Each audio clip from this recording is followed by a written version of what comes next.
Instituto Bíblico Veritas Dei, Ratio et Revelatio. Instituto de Teología Bíblica Veritas Dei. Precios accesibles, horarios convenientes, profundidad y claridad de enseñanza, profesor de experiencia probada en el campo de la docencia misionera con sólida formación académica. Clases bíblicas grupales o personalizadas. Curso de formación cristiana para pastores y congregaciones. Seminarios y conferencias magistrales. Asesoría y orientación. Clases presenciales o telemáticas. Instituto de Teología Bíblica Veritas Dei.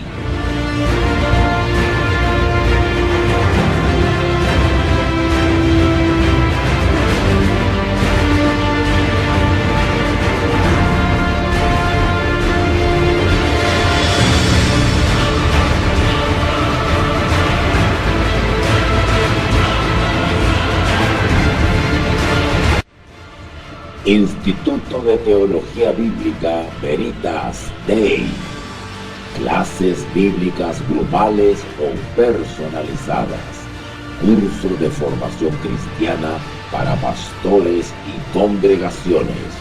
Seminarios y conferencias magistrales. Asesoría y orientación. Clases presenciales o telemáticas. Instituto Bíblico Veritas Dei, Ratio et Revelatio.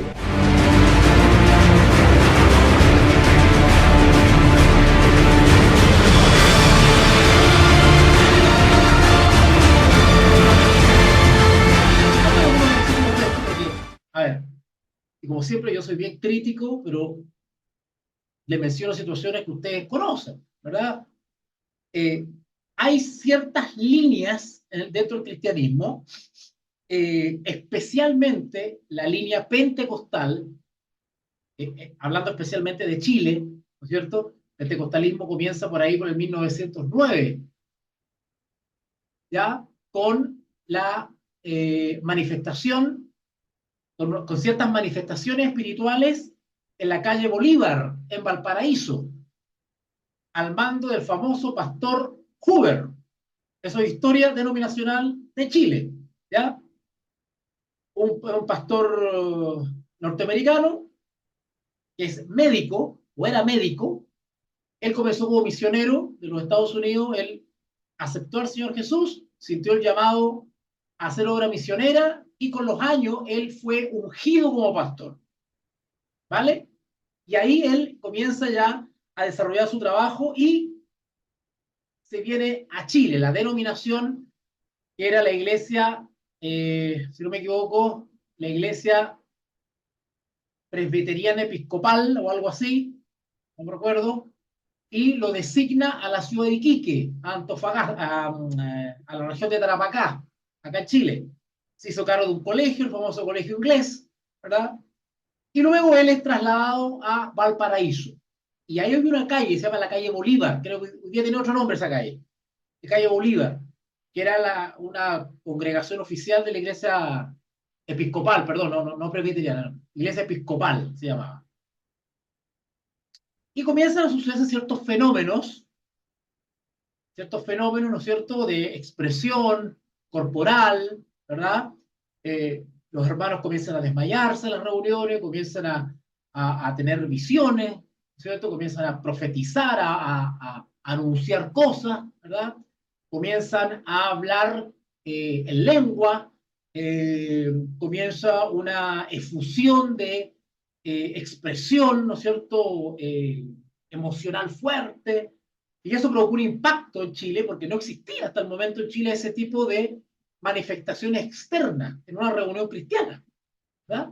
Entonces se armó tremendo conflicto. Bueno, no es mi idea darle una clase de historia de la iglesia, pero más o menos les cuento un poco porque ese fue los inicios del pentecostalismo en Chile, ¿vale? Quizás Colombia tendrá su propia historia cuando llegó ese fenómeno en la iglesia cristiana en Colombia, no lo sé, ahí habría que hacer un rastreo histórico, pero en el caso de Chile, comienza por ahí en 1909, los famosos sucesos de Valparaíso que se conocen, famosos, ¿vale?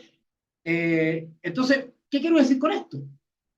Que resulta que hay un segmento mayoritario de la iglesia cristiana evangélica, y ahora estoy hablando de todo Hispanoamérica, ¿verdad? Porque todos estos fenómenos se repartió por todas partes. Ojo, este fenómeno carismático, pentecostal, comienza a suceder en Estados Unidos.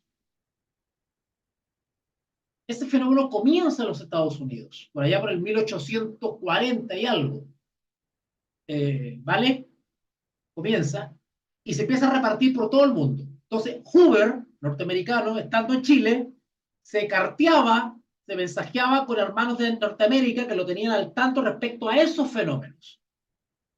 Entonces, los hermanos de allá de Norteamérica le decían, tarde o temprano va a llegar, de todas partes. Entonces, Hoover sabía que ese fenómeno iba a llegar a Chile.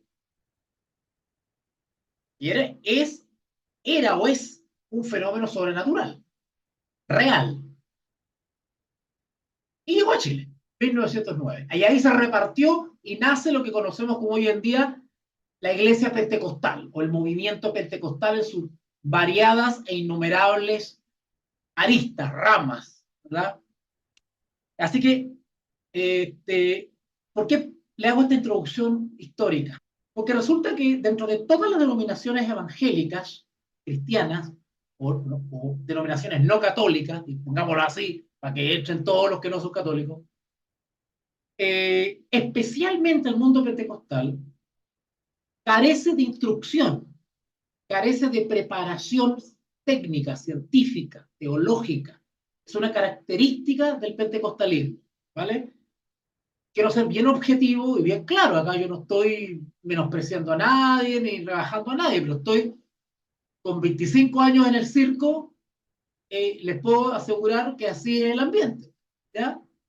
Entonces, ¿qué sucede con eso? ¿Y por qué el mundo pentecostal en especial, ¿cierto?, carece e incluso menosprecia la preparación teológica? ¿Por qué? Debido a una mala enseñanza. Porque ellos desde un comienzo le han dado énfasis a la experiencia en el espíritu. Le han dado énfasis, ¿no es cierto?, a la manifestación del espíritu en el cuerpo. Y eso lo ha llevado a superponer la experiencia sensorial. De hecho, en mi libro hay varios capítulos que hablo sobre esto, yo analizo este tema. Entonces ellos han superpuesto la experiencia sensorial de sentidos por sobre el texto racional, el texto intelectual. Ahora, si usted le pregunta al hermano pentecostal, bueno, ¿usted cree en la Biblia? Sí, le van a decir. Por supuesto, creen en la Biblia. ¿Usted cree en la Biblia, la palabra de Dios, la autoridad? Sí, le van a decir.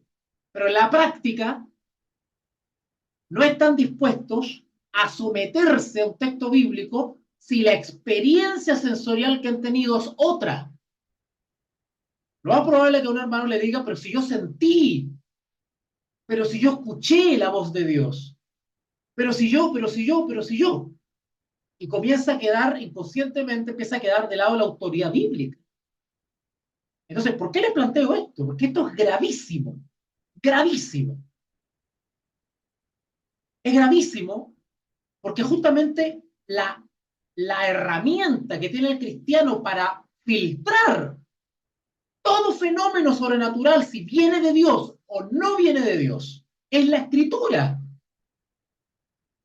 O sea, la Biblia es nuestra máxima autoridad en materia de experiencia religiosa. Cualquier fenómeno, cualquier experiencia, cualquier situación que no se remita o no sea confirmado por un escrito está. Eso no viene de Dios. Y hay que tener los pantalones y las polleras para descartarlo. ¿Por qué le digo esto? Porque resulta que el diablo, bíblicamente hablando, también tiene poder. El diablo también puede hacer actos sobrenaturales. Y no estoy diciendo nada del otro mundo, es que hay cosas que leer la Biblia, ¿no? Va para darse cuenta cuántas veces el diablo ha falsificado, ha imitado lo que hace Dios.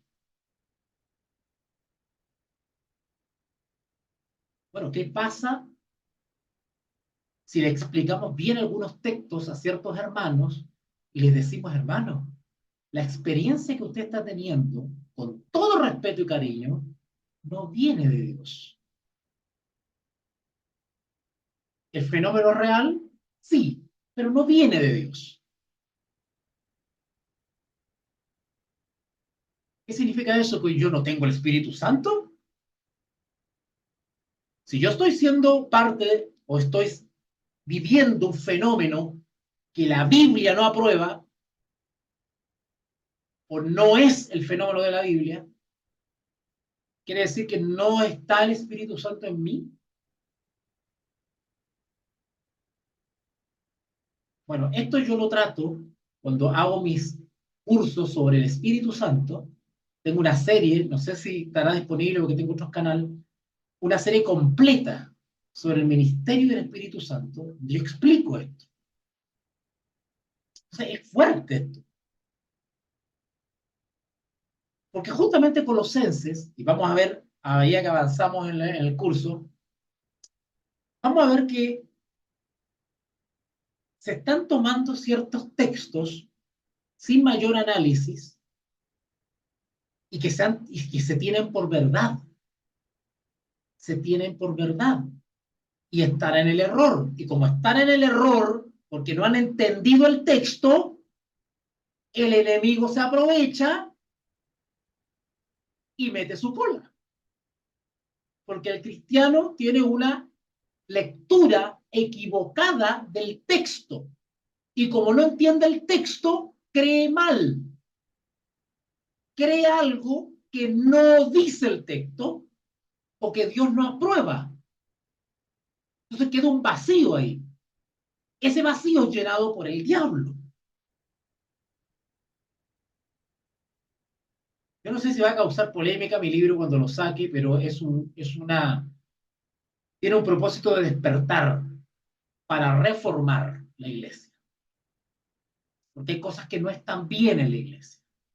Y llevamos décadas de confusión dentro de la iglesia. Y las cosas hay que decirlas, ¿vale? Un pequeño ejemplo de eso antes de ir al texto como tal.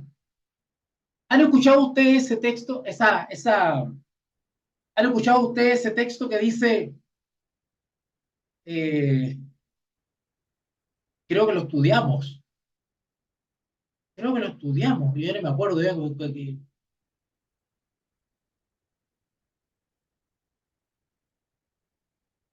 a ver si lo encuentro por acá con el teléfono.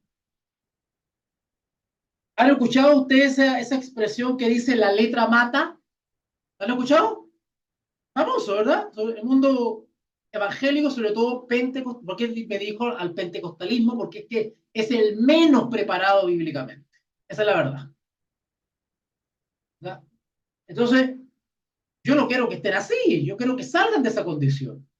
Yo los quiero mucho, son mis hermanos. Y por eso digo lo que digo. En ese texto bíblico que dice la letra mata, vamos a buscar lo que no me acuerdo, parece que está en Colosenses también. Letra mata. Se lo voy a dar solamente como ejemplo para poder respaldar lo que estoy diciendo, porque yo sé que de repente a mí me ha tocado poner estas cosas y nos falta el hermano o el pastor que me dice, oye, ¿usted qué se cree? Que nos viene a enseñar acá, que aquí, que allá, y se enoja porque uno le dice estas cosas, pero que yo les pruebo lo que estoy hablando. Y apelo al sentido común, apelo a la humildad de la persona. Todavía me acuerdo de un pastor en Calama que casi se cae en la silla o venía explicando los textos de cosas que él de niño, el pastor había tenido 70 años, si no más, y de niño había creído cosas que según él la Biblia decía, y cuando hicimos el curso de Romano, casi se muere. La esposa se enojó No fue malas reuniones, solamente iba el pastor. Porque comienzan a caerse los mitos y no están dispuestos a cambiar. En 2 Corintios 3:6, vayan por favor rapidito para allá. Vamos a aprender hartas cositas hoy día. 2 Corintios 3:6. Ahora, enseñar como lo estoy haciendo es para que me apedreen dentro de la iglesia. Verá, era el profeta de su tierra, ese por ahí. Entonces, cuando uno lo invitan a la iglesia, parece que hay que tener un poquito de cuidado. En 2 Corintios 3:6, vayan para allá, por favor. Solamente les voy a dar un ejemplo de todo lo que acabo de decir. Un ejemplo nomás. Y se lo voy a decir con mucho cariño y con mucho respeto,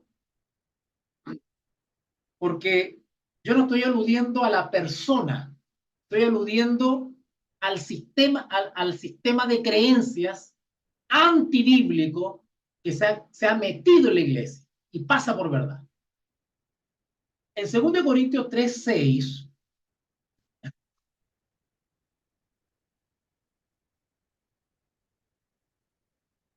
bueno, habría que leer todo el capítulo para entender el contexto,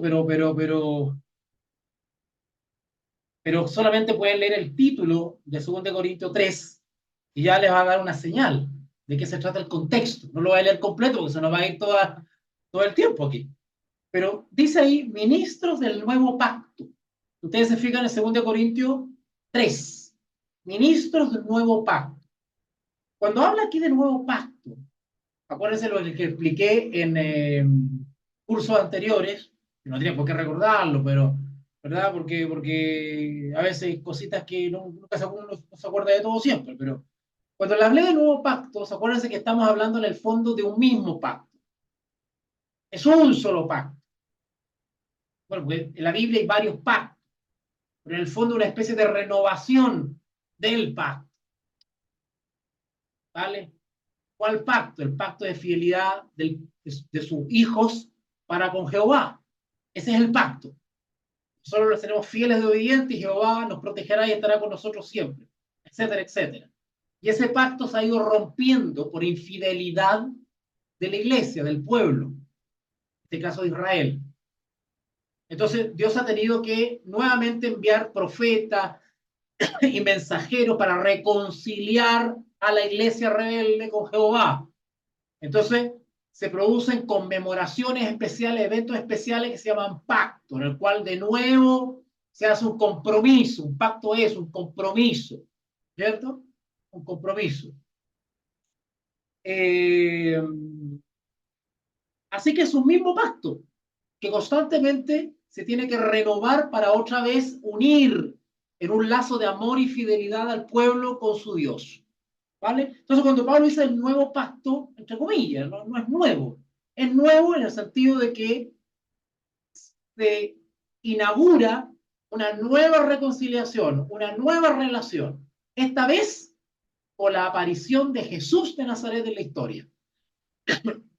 Viene Dios hecho hombre, Jesús, para reconciliar otra vez a Israel con su pueblo y mediante la persona de Jesús y sus enseñanzas, abrir la escritura, iluminar la escritura que los dirigentes judíos habían opacado, habían eh, llenado de maleza. Cristo viene a sacar la maleza de la enseñanza bíblica para que vean clarito. ¿Y cómo será la cantidad de maleza que tenían que los judíos, los dirigentes, no vieron en Jesús al famoso Mesías? O sea, ¿cómo serán de ciego? Y por eso que Jesús constantemente con sus parábolas, con su enseñanza, con su experiencia, él iba revelando el verdadero sentido, el corazón del mensaje bíblico. ¿Okay? Así que cuando hablamos de nuevo pacto, ¿en qué sentido nuevo pacto también? En el sentido de que como ya vino el Mesías, los símbolos o las tradiciones o las liturgias o las fiestas o ciertos calendarios o ciertas festividades que apuntaban al Mesías ya no rigen, porque vino el Mesías. O sea, todo lo que era símbolo y nos ilustraba y nos educaba sobre el Mesías que había de venir, ya no tiene sentido porque vino justamente el Mesías, se cumplió. O sea, vino la realidad. Llegó la realidad. ¿Okay? Es como cuando yo le explico a un niño y le digo, mira, que no conoce a su papá, ¿verdad? Porque fue abandonado de niño, ¿verdad? Entonces, pero yo sé que el papá va a aparecer en algún momento. Entonces empiezo a preparar al niño, ¿verdad? Mira, tu papá es así, tu papá es acá, para que lo reconozcas cuando aparezca, no sea un extraño. Entonces yo te voy a contar un poquitito. Tu papá anda de viaje, ha tenido ciertos problemas, no ha podido venir, pero va a venir. Y para que lo reconozcas y no haya un rechazo en ti, yo te voy a explicar cómo él es. Eso era la labor de los símbolos. Explicar a Israel cómo era el Mesías, cuándo había de venir, cómo iba a venir, cómo era él, su ministerio, su obra, para que cuando llegase su pueblo lo reconociese y lo aceptase. Esa era la labor de los símbolos del ministerio del santuario, los sacerdotes, el incienso, los panes, la lámpara, el atrio, el tabernáculo, la carpa, el sacrificio de animales, la sangre, el macho cabrío, Azazel. Todo eso tenía un símbolo. Todo eso simbolizaba al Mesías. ¿Se acuerdan cuando vimos el mapa del santuario? Cuando vimos las lámparas que estaban dentro del lugar santísimo, una lamparita que simbolizaba la luz del mundo, simbolizaba a Cristo, los panes sin levadura representaban a Cristo, el cuerpo de Cristo, ¿verdad? El incienso representaba las oraciones de los santos, el mismo sacerdote que entraba al santuario como mediador entre Jehová y el pueblo de Israel que estaba afuera esperando, simbolizaba a Cristo también como mediador. O sea, todo era un símbolo que apuntaba al Cordero de Dios que quita el pecado del mundo. Pero ahora esos símbolos no tienen sentido porque ya vino el Mesías, ya vino el objeto de los símbolos. En ese sentido, estamos en un nuevo pacto, porque ahora ya no es con sangre de animales, ya no es con guardar la fiesta de las trompetas, la fiesta de las cabañas, la Pascua, la fiesta de los panes sin levadura, ya no hay que matar cordero, ya no hay que presentar ofrenda, ya no hay que derramar sangre. ¿Por qué? Porque vino el Cordero que quita el pecado del mundo y por sus méritos y en su nombre uno puede obtener perdón de los pecados. Ya no es necesario matar cordero. Ahora en Cristo se cumplió todo el simbolismo. Por lo tanto, esas leyes ya no corren, no tienen sentido. Y de igual manera, el que acepta a Jesús como Señor y Salvador, del punto de vista espiritual, es un israelita. Por lo tanto, ya no es necesario circuncidarse para mostrar que eres israelita. Porque ahora eres incircunciso de corazón, ya no en el prepucio. En ese sentido, estamos bajo un nuevo pacto. ¿Y quién sella? ¿Quién es el protagonista de ese nuevo pacto? La persona de Jesús. Así que para entrar en el nuevo pacto, no hay otro nombre dado a los hombres por el cual ser salvo más que por Jesús. Si hay un israelita, un guatemalteco, un peruano, un chileno, que quiere pertenecer al Israel espiritual, a la iglesia de Cristo, tiene que hacerlo por medio de Cristo. No hay otro nombre dado a los hombres. ¿Se va entendiendo? Espero que sí. Vale. Eh, entonces, ¿qué sucede? En ese sentido, 2 Corintios 3 dice ministros del nuevo pacto. Dice ministro porque evidentemente hace alusión a todos en general. Todos los que estamos aquí en este momento en la clase somos ministros, en un sentido amplio. Hemos sido llamados a ministrar, a servir, pero dentro de la congregación hay ciertas personas que han sido llamados ministros en términos más restrictivos. Y ahí ya entramos a lo que tiene que ver con obispo, pastor. El pastor es un ministro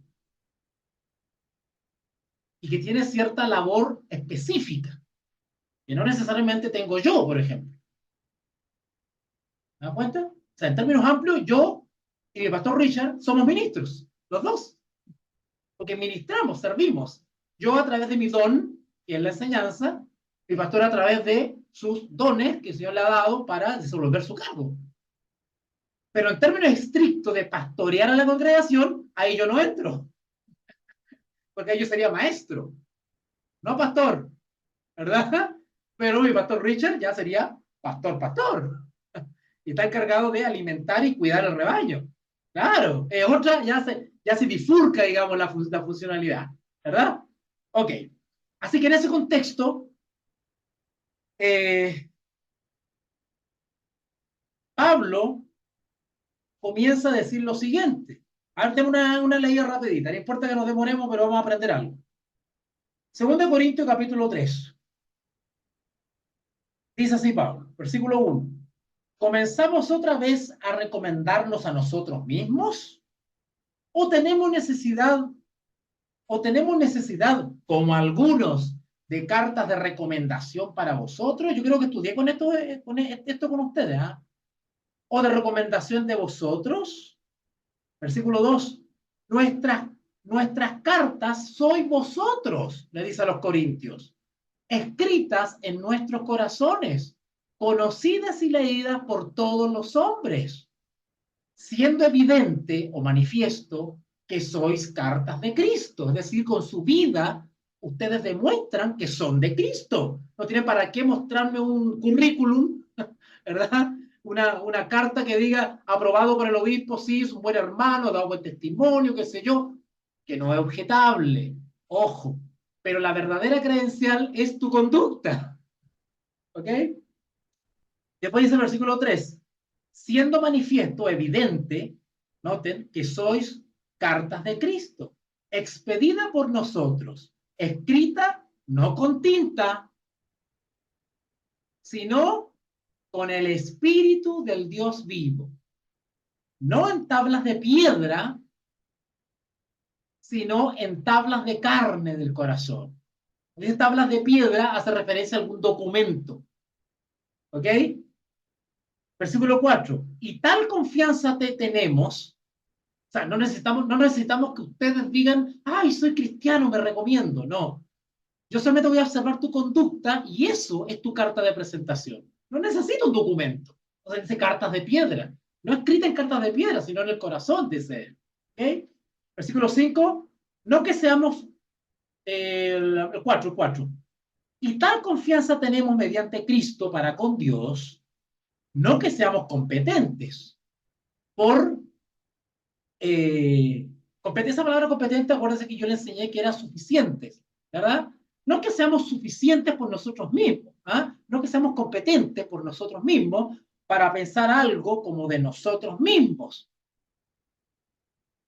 O sea, no es que yo sea lo suficientemente recomendable, o sea, no es que necesite yo recomendarme a ustedes.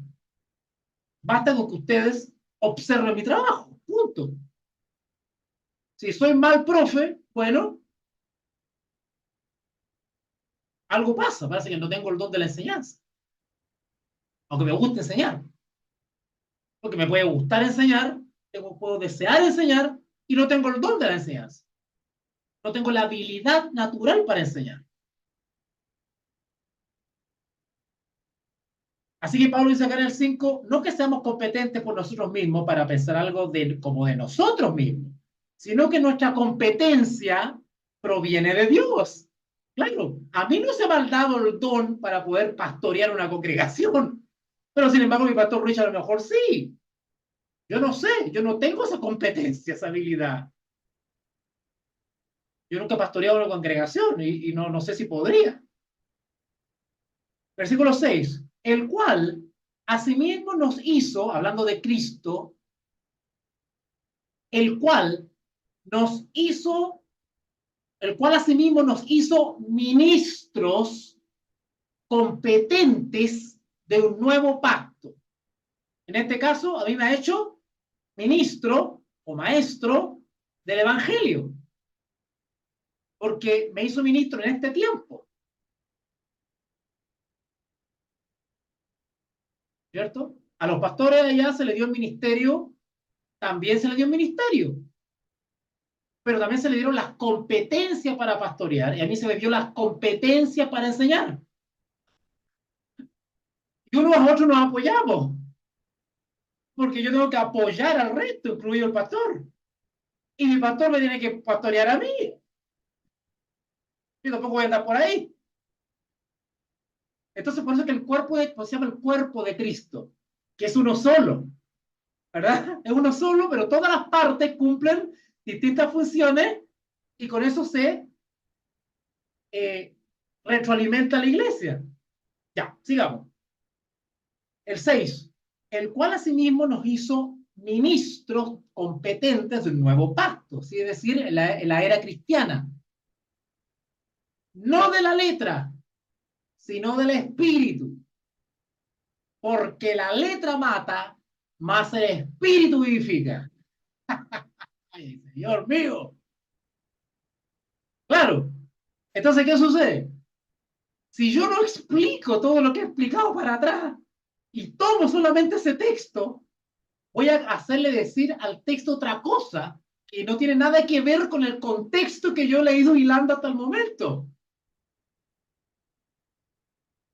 Pablo está hablando ahí, cuando dice acá el 6, el cual asimismo, hablando de Dios, de nuestro Señor Jesucristo, nos hizo ministro. Ahora, ¿cómo nos hace ministro? Llamándonos, pues.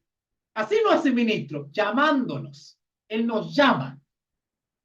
Y cuando nosotros aceptamos al Señor Jesús como Señor y Salvador, pasamos al agua del bautismo, el Señor inmediatamente comienza en nosotros, por la obra del Espíritu Santo, a designarnos o llamarnos para tal o cual ministerio.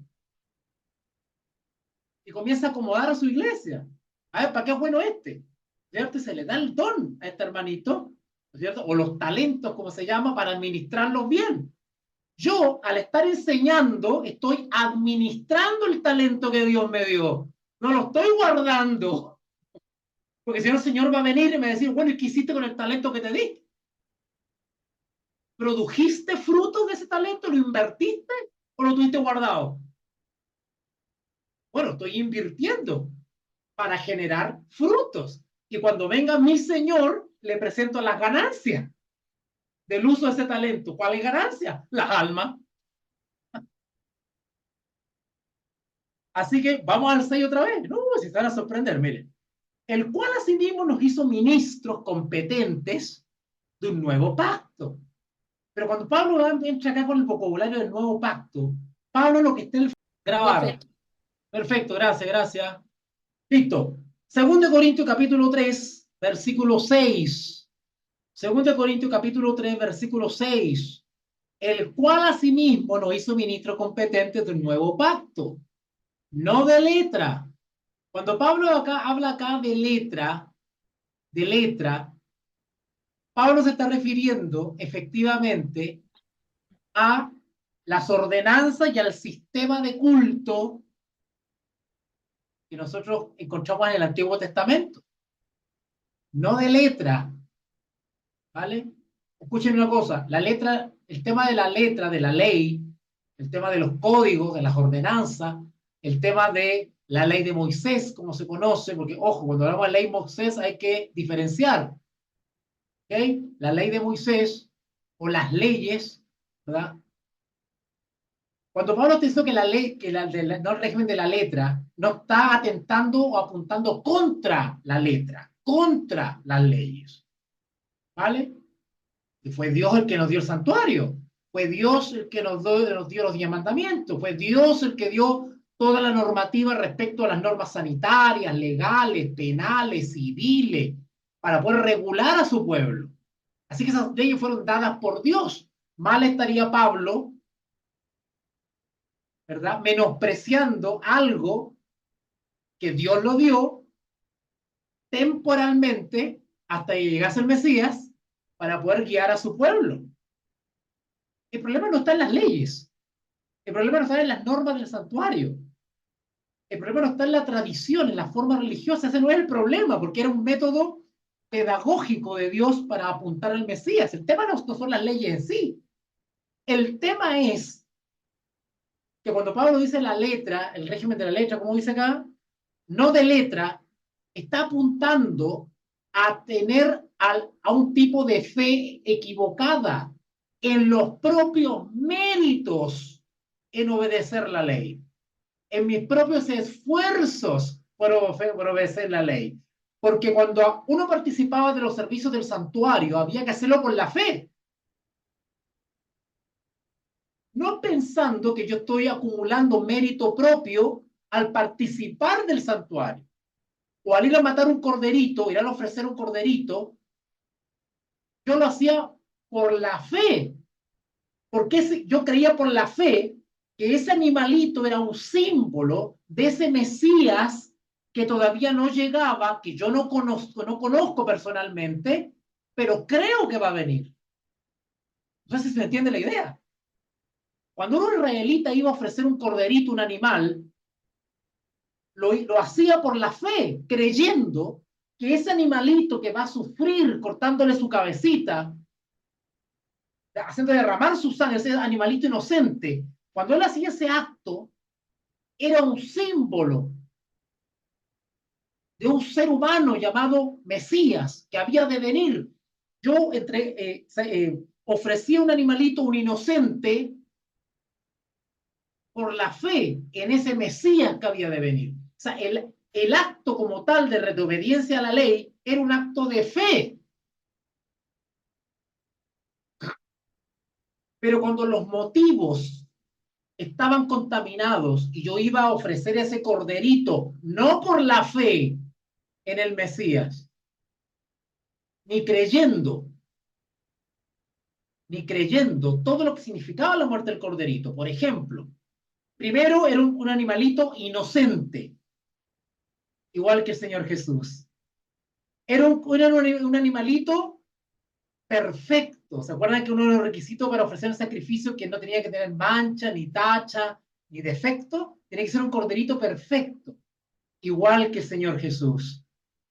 El corderito era un ser inocente que iba a derramar su sangre por mí. O sea, en vez de yo, pecador, derramar sangre y ser sacrificado, había otro que ocupaba mi lugar, que era el corderito, símbolo de Jesús. El cordero derramaba su sangre.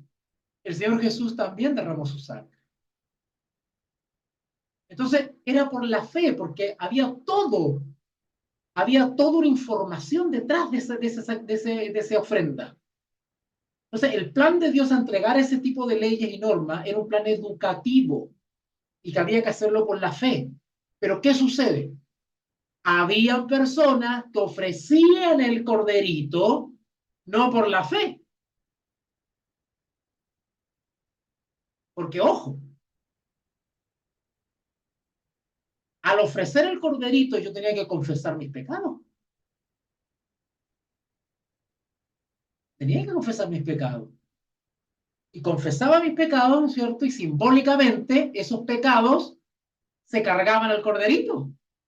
Lo mismo que pasó con Jesús, donde Él cargó con nuestros pecados para que no muramos nosotros. Él murió en lugar nuestro. En ese sentido nos justificó. Padre, Solange debe morir porque la ley la tacha idólatra. No tendrás otros dioses delante de mí. Y Solange ha sido hallada idólatra. La ley le señala la muerte a Solange, porque es transgresora de la ley, o sea, está bajo la ley, transgresora de la ley. La paga del pecado es muerte, eso dice la ley. Pero para que el israelita se salvara, tenía que confesar sus pecados, reconocer su error y ofrecer a alguien que lo justificara, que se ofreciese en lugar de uno. Y eso fue lo que hizo Jesús.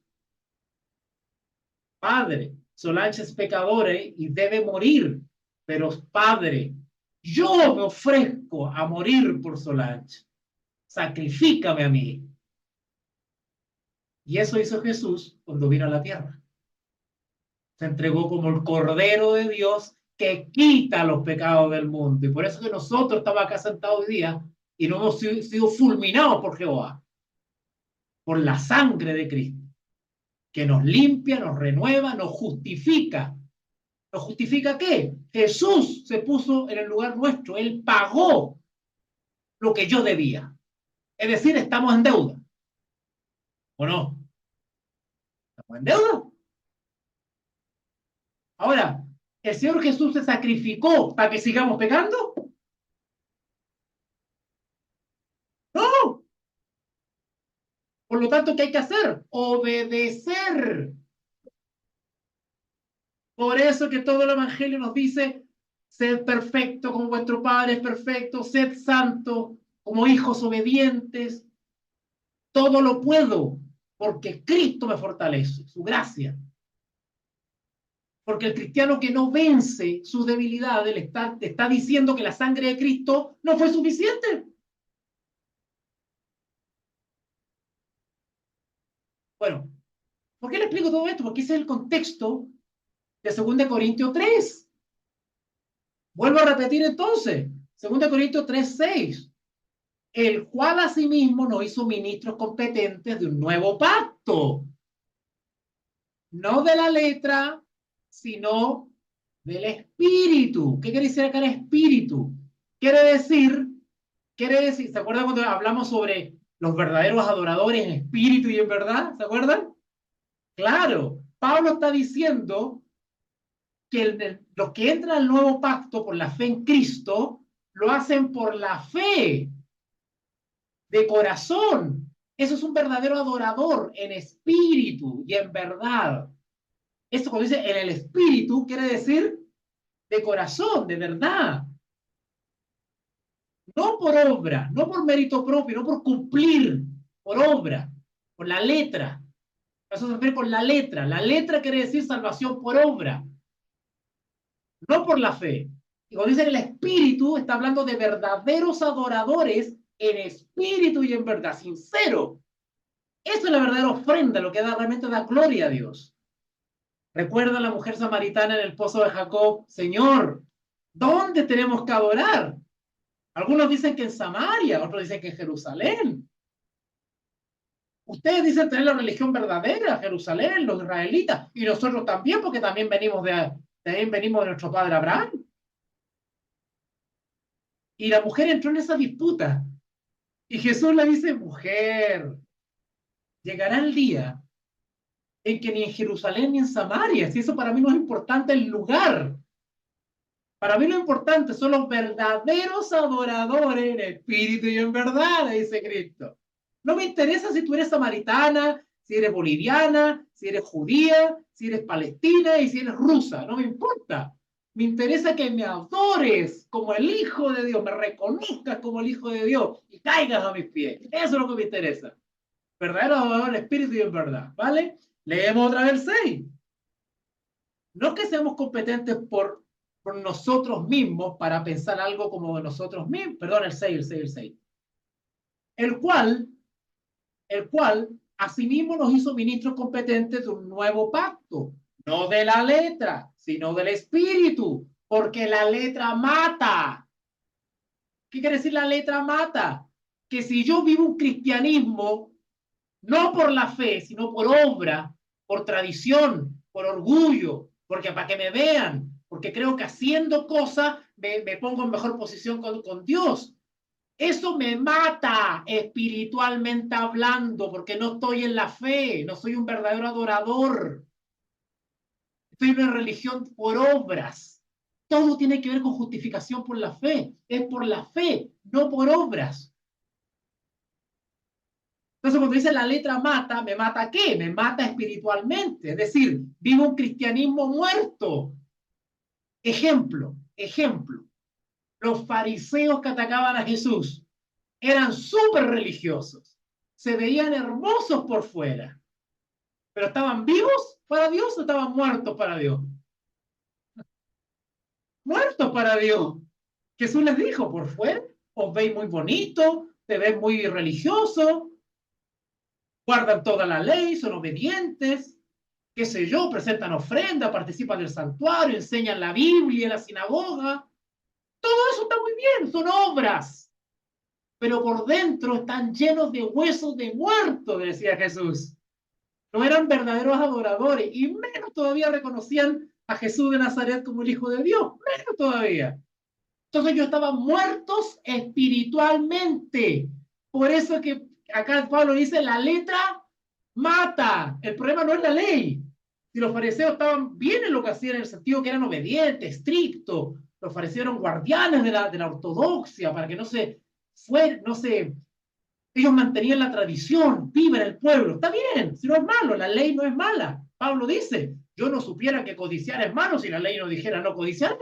Por tanto, ¿la ley es mala? No, pero es por la ley que yo me entero que soy un transgresor. La ley cumple su función. La ley no es el problema, la letra no es el problema. El problema es cómo yo vivo eso. ¿Por la fe o por las obras? ¿Vale? Entonces Jesús señalaba a los fariseos y le decía, ustedes están muertos espiritualmente. ¿Qué les dijo Nicodemo? ¿Se acuerdan de la historia? Cuando dice a Nicodemo, os es necesario nacer de nuevo. Hace falta que desde todo corazón busques a Dios. Y si tú buscas a Dios, la persona del Espíritu Santo se va a encontrar contigo.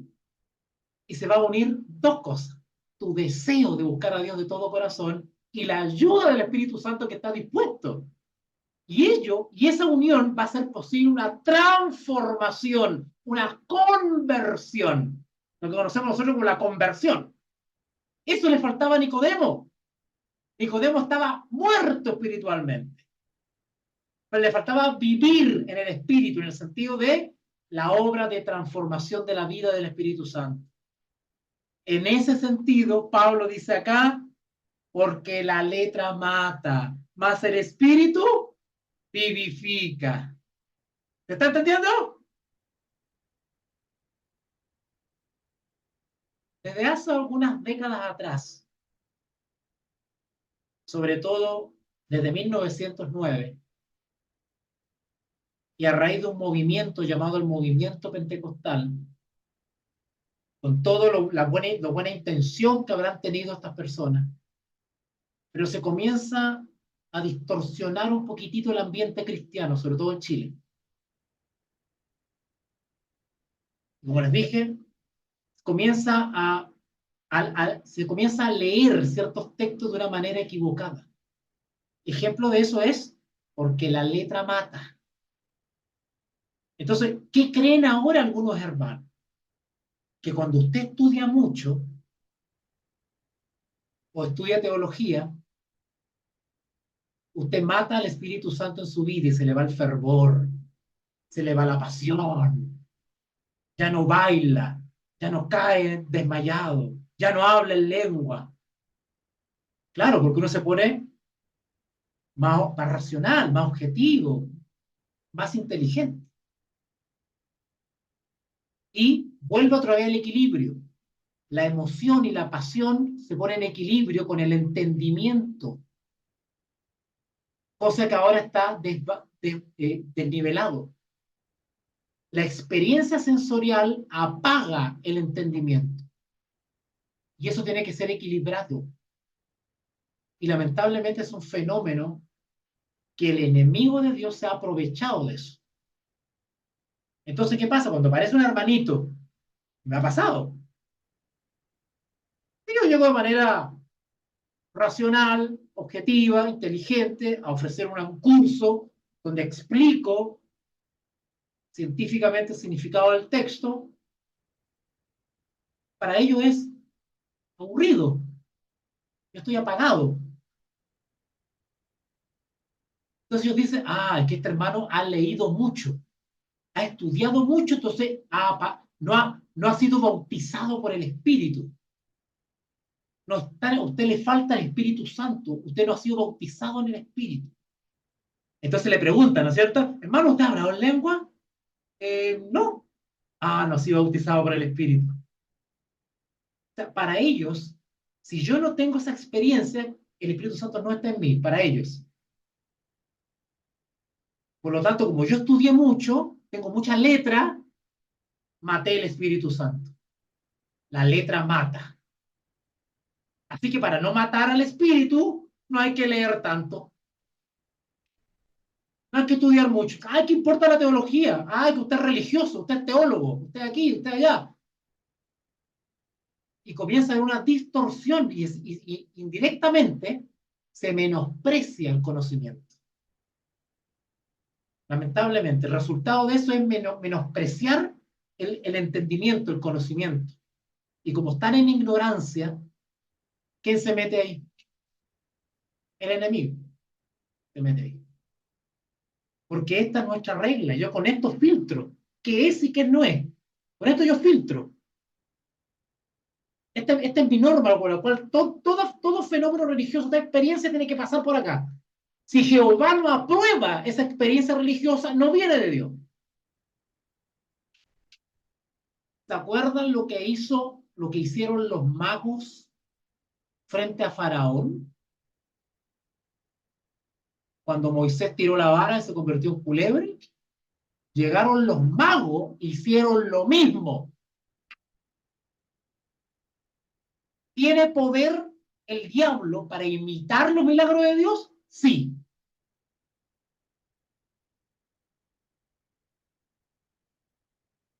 Y pueden seguir leyendo la Biblia, los ejemplos que hay. Pregunta, pregunta.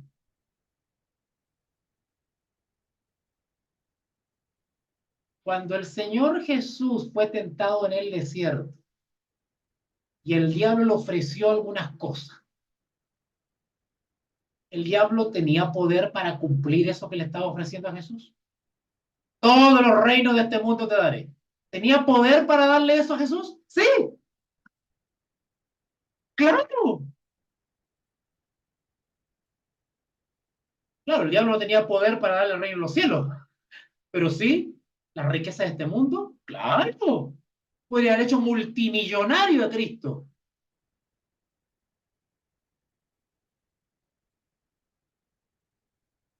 Y así podríamos seguir con una serie de fenómenos que el diablo es capaz de realizar. ¿Ya? La pregunta que yo les hago ahora es, y con esto ya cierro,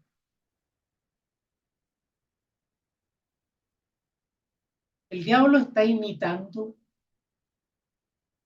los dones del Espíritu? Y está presentando una falsificación de los dones del Espíritu y que los hermanos creen que es una manifestación del Espíritu.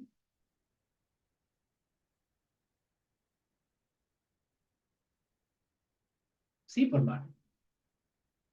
Sí, sí. Segunda pregunta.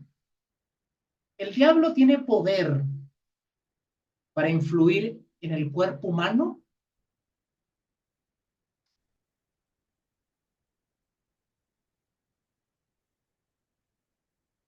¿Tiene poder para meterse en tu cuerpo?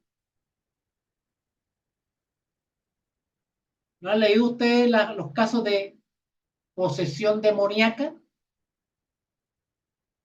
Eso es un control que toman ángeles caídos, espíritus de demonio, dentro.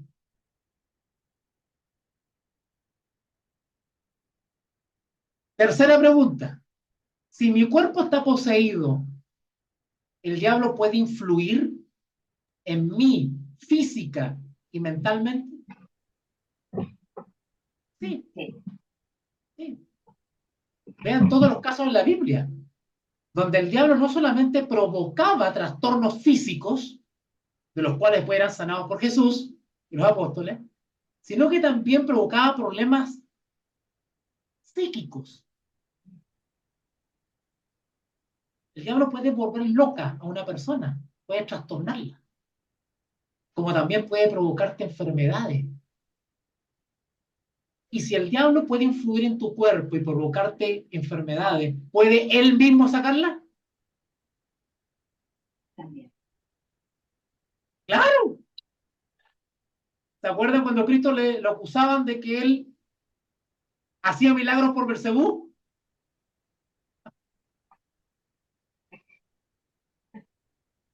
Esto es bíblico. El diablo puede provocarte una enfermedad y él mismo te la saca.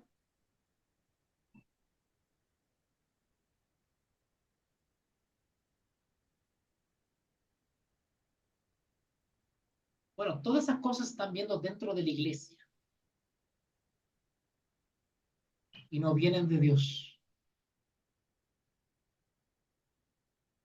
No porque digan, no porque estén alabando a Dios, hablando de la Biblia, orando y nombrando a Jesucristo, necesariamente está el Espíritu Santo ahí adentro.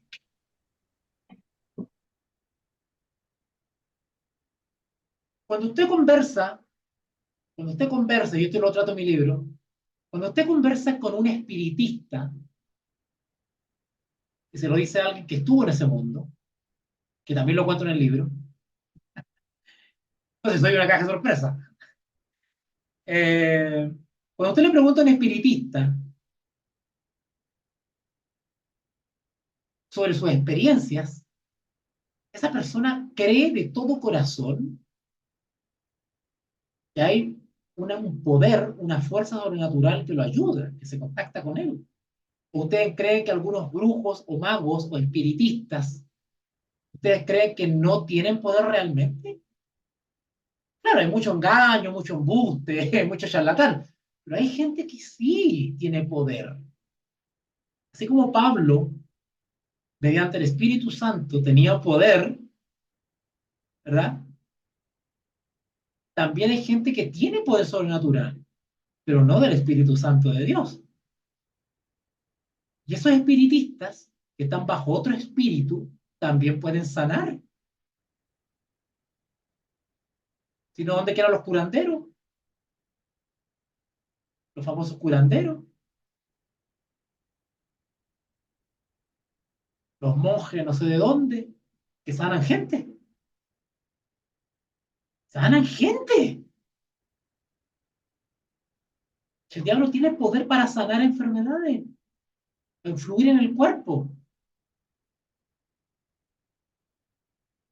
Porque ¿qué pasa si un cristiano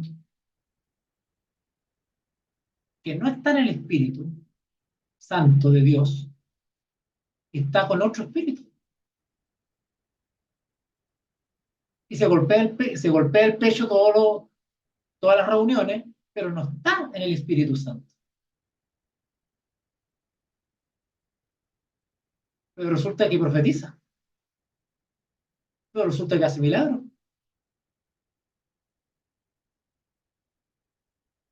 Entonces, el poco entendimiento, epignosis en la palabra de Dios ha derivado en una ignorancia respecto al poder que también tiene el diablo.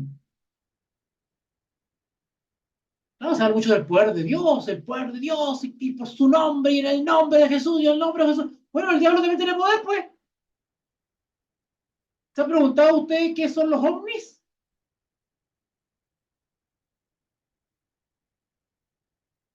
Los ovnis no son ningún plato volador de una civilización súper moderna y súper tecnologizada. Eso es mentira.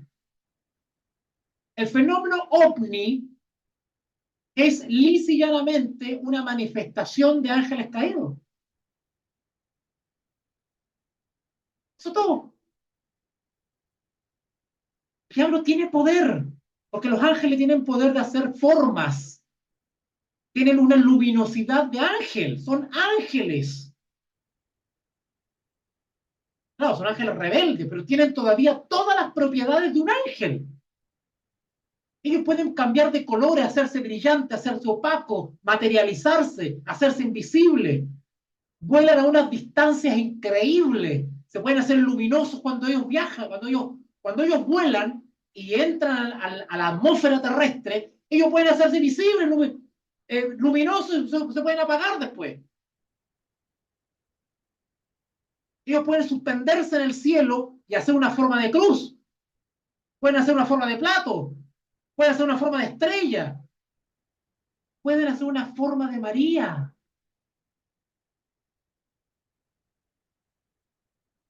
¿No dice la Escritura que el diablo ha descendido con gran poder y milagro y engaños mentirosos? ¿No dice eso Apocalipsis?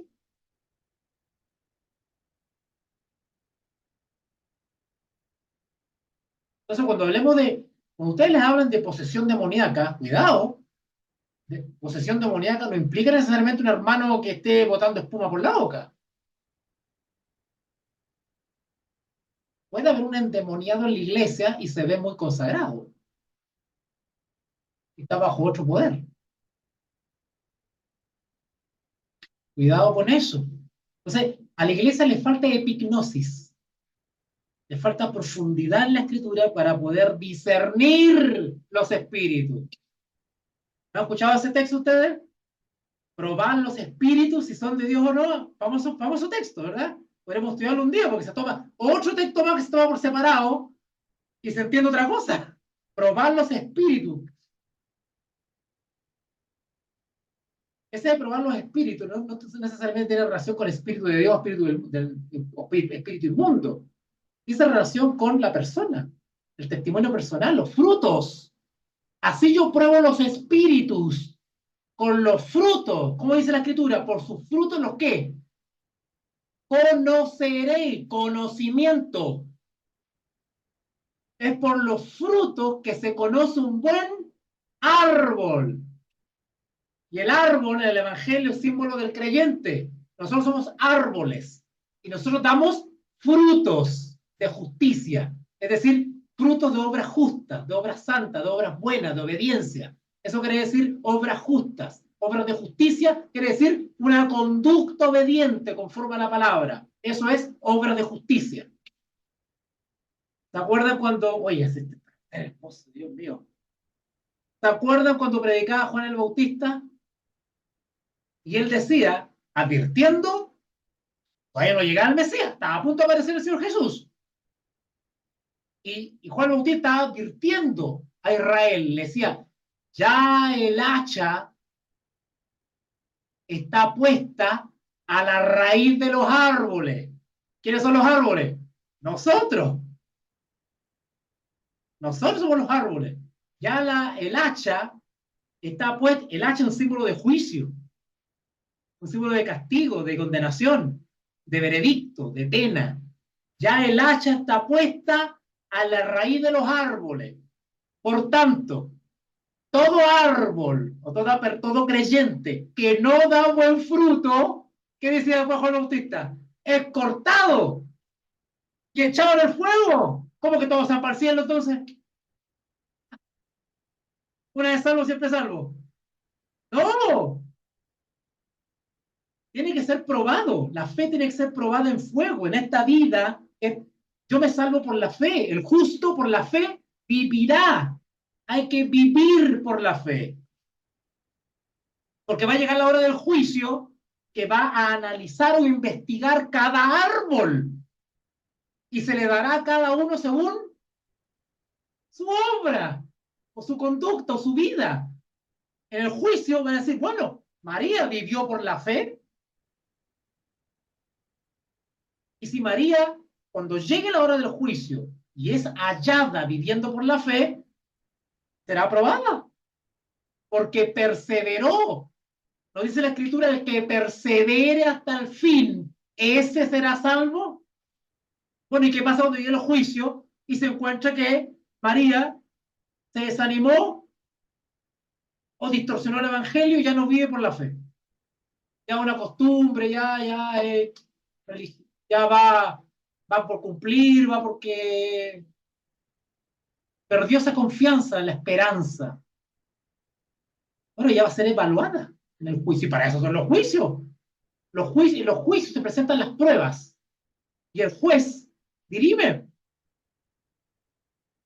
Por eso que el Señor Jesús advirtió, no todo el que me dice de pura boca, Señor, Señor, entrará al reino de los cielos. La esperanza que tenemos nosotros, ¿verdad? Sino el que hace, vive la voluntad de mi Padre. ¿Y dónde está la voluntad de Él? Acá. Aquí está la voluntad de Él. No codiciarás, no cometerás adulterio, no seas idólatra, Instituto Bíblico Veritas Dei, Ratio et Revelatio. Instituto de Teología Bíblica Veritas Dei.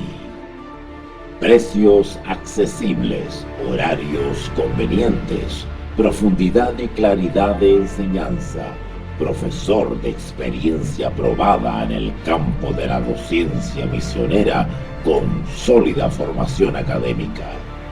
Clases bíblicas grupales o personalizadas.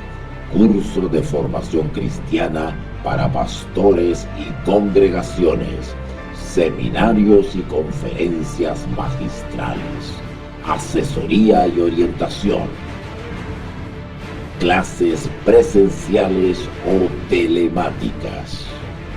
Instituto de Teología Bíblica Veritas Dei.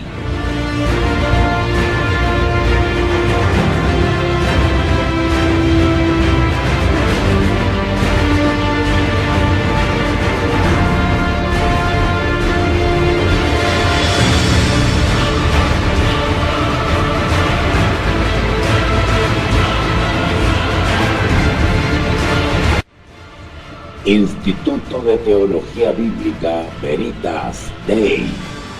Clases bíblicas grupales o personalizadas.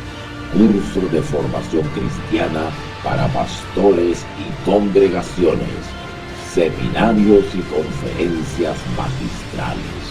Asesoría y orientación. Clases presenciales o telemáticas. Instituto Bíblico Veritas Dei, Ratio et Revelatio.